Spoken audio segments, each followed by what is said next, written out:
Well, friends, I am so excited because tonight we have Abby who is going to be sharing with us. And I have to tell you, it's pretty awesome. So take the next 10 minutes and really listen to what she has to share because it's pretty spectacular. All right, it's all you, Abby. Thank you. Okay, so I'm going to sit over here. But hi, I'm Abby Mahoney. I'm 14 years old, almost 15 in 2 weeks. I go to Blue Valley West, and I'm here tonight because I asked Megan if I could talk about God, and of course she said yes. When I had a conversation with her about it, I had a few topics I wanted to talk about. The first is grief, because in 2023, I learned a lot about grief and the feeling for the first time. The second is friendships, because I went through a lot of not my people in order to find my people. The third, love. I like to live by the saying, love more for the people you have lost. All of these things had one thing in common. I prayed about it. So we decided that I would talk about prayers. But first I want to tell you a little bit about myself and my faith. So I have 2 older brothers and a mom and a dad and a guinea pig. And when we didn't go to church every Sunday, but we said grace before we ate. I didn't get a 3rd grade Bible or go to Kids Corps, but I did get confirmed and I volunteered with the church.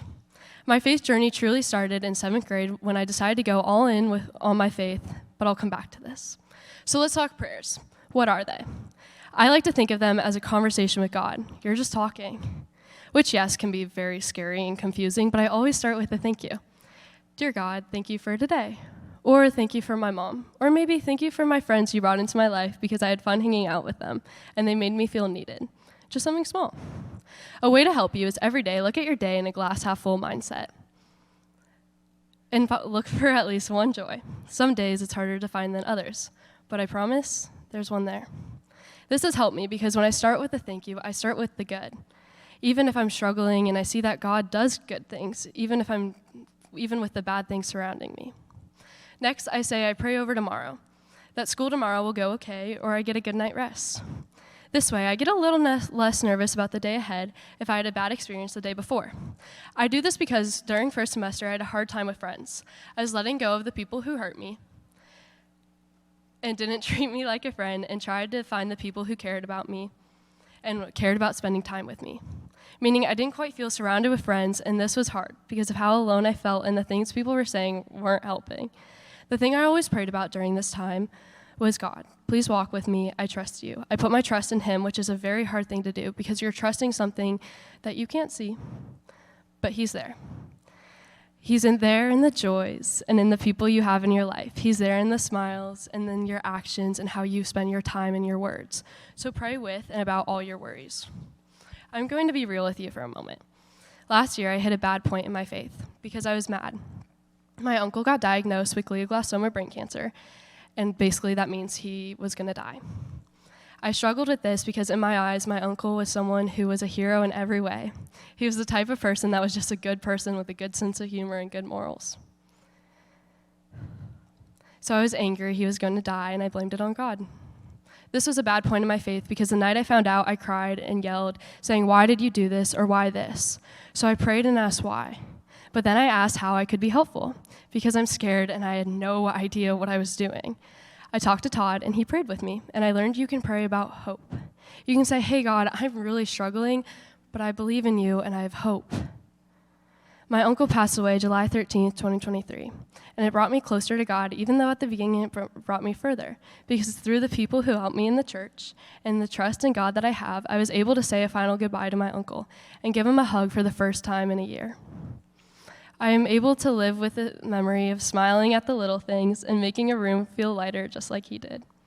I still struggle with what-if questions and regrets, but what has helped, when I pray, I say, I pray over anyone suffering with illness, especially cancer, or who have a family member struggling, please help them, and that you help anyone who has lost a loved one. My Uncle Don was also a firefighter. Because of him, when I hear sirens, I pray, and I say, I pray that everyone is okay, and if they are not, that you will help the families and everyone in that accident. I do this so I feel like I'm remembering the legacy of my Uncle Don as a firefighter, and I get the chance to think about all the good he brought to this world. Lastly, I pray for people. If I have a friend or relationship that is struggling and I'm not quite sure how to fix it, I will pray about it. I also pray about a person. If they are making decisions I don't think are the best or being a bad friend, I will pray for them. But I also pray for the good people.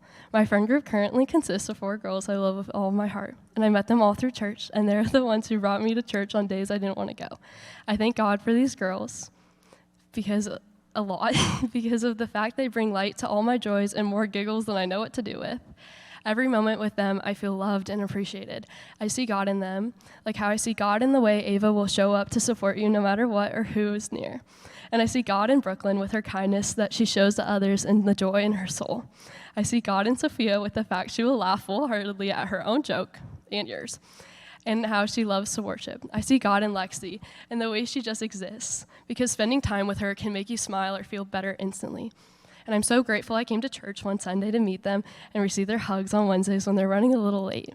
I also pray about my best friend Lucy, because she has struggles just like I do. Yet she stayed right next to me in every low and cheered on all of my highs. She saved me in every way a person can be saved.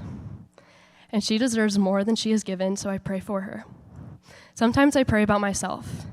I prayed about if I was a good friend on days when I felt very, very alone because I was overthinking and at a loss. And yes, I was just with the wrong people.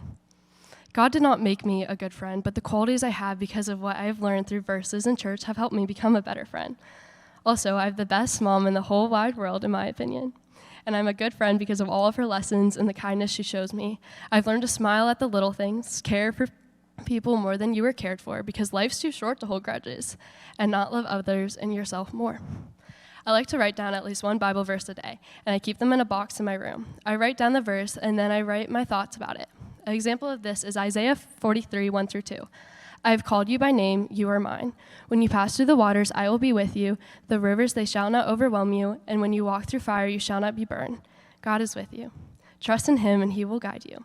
He loves you even if you are far away from him, and he will help you in your struggles, so tell him about it. And keep your prayers simple and easy. I told you I would come back to going all in with the church. Every Wednesday night, I show up here, and I worship God with the people I love most. And on Sunday mornings, I come and I talk about God with my small group.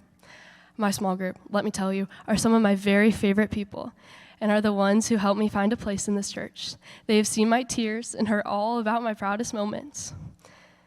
And I tell them I love them 40 times on a Wednesday because I want to make sure that they know how grateful I am to have them and their loving personalities in my life. And all of the volunteers here have answered all of my what-if questions and my worries and all of my struggles because they are just so loving, and I'm so grateful for all of them. But one of the biggest differences I did with this church is I started volunteering Sunday mornings with Matthew's ministry, and it changed my life entirely. I help adults with special needs learn about God and worship. They are some of the most genuine and kind people you will meet, and we need more people with spirits like theirs. They look for the good in everything, and they have made me a better person because of the time I spend with them. I love volunteering with them so much, because even though they are looked at as so-called different, their qualities are better than some of the so-called normal people I know, and I'd much rather spend time with them. So if you take anything from everything I said, please go volunteer. Anyway. Okay, before I pray us out, I want you to know that this is all probably scary and new, and it was for me as well. But the foundation to have a relationship with God is there. I mean, you're here, aren't you? So God is ready for you. You just need to give it your effort. Just like everything else, you need to make room for him. Another reason I haven't shared about why I wanted to share about praying is over winter break, I was hit with the idea of being a pastor. I wasn't quite sure if I was truly capable of that, and I'm still not, and I wasn't sure if God needed me in that way. I decided to pray about it and just see what happens. So I prayed a prayer and I said, Dear God, please support me and let me know if, any sign, literally anything, and just show me if this is what you're calling me to do, if you think this is something. It sounds dumb that I asked God for a sign, but I received 10. I started seeing my name everywhere, and this might not mean anything to you, but it means everything to me. So I started praying more and working to deep in my faith. Lastly, I want you to know that you will be okay. If you are struggling, sometimes it gets worse before it gets better. So forgive yourself because you are trying your best. Love others more because we all need a few more smiles, and it helps to know that you are loved. Pray about anything and everything. God just wants to hear from you. Okay, ready? A thank you, then a worry, then maybe a person/help. Okay, please will you bow your heads with me in prayer? Dear God, Thank you for bringing these students and volunteers tonight. Thank you for today and the day ahead.